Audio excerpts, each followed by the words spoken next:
अस्सलाम वालेकुम ख़वातीन हज़रात। एडिनोमाइसिस एक इंतहाई पेनफुल कंडीशन, अफसोस के साथ कहना पड़ता है कि इसके बारे में हमारा जनरल मेडिकल कम्युनिटी वो भी लाइल्म है, और आवाम तो आप भूल जाइए, उनको तो इसके बारे में ना होने के बराबर इल्म है।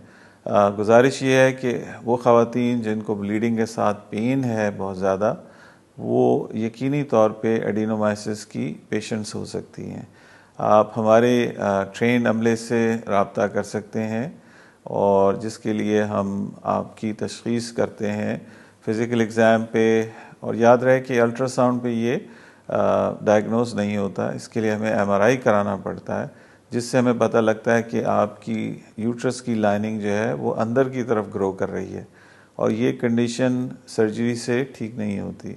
जनरल गायनेकोलॉजी में सिर्फ इसका एक इलाज है कि यूट्रस निकाल दिया जाए, जो कि किसी तरह भी मुनासिब नहीं है।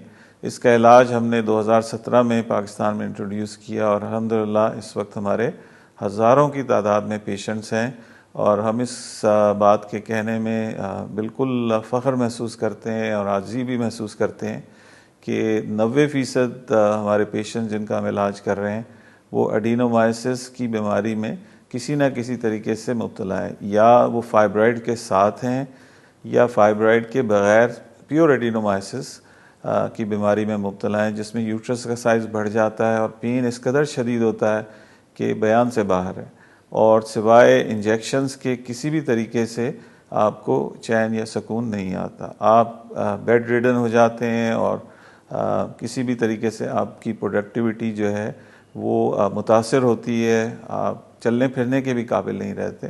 तो ज़रूरी है कि जिस कदर जल्दी आप इसकी तशख़ीस करा लें और इलाज करा लें, आपकी ज़िंदगी बेहतर हो सकती है। आप हमारे दिए गए नंबर पर रब्ता कीजिए, हमारा ट्रेंड अमला आपकी भरपूर रहनुमाई करेगा। बहुत बहुत शुक्रिया।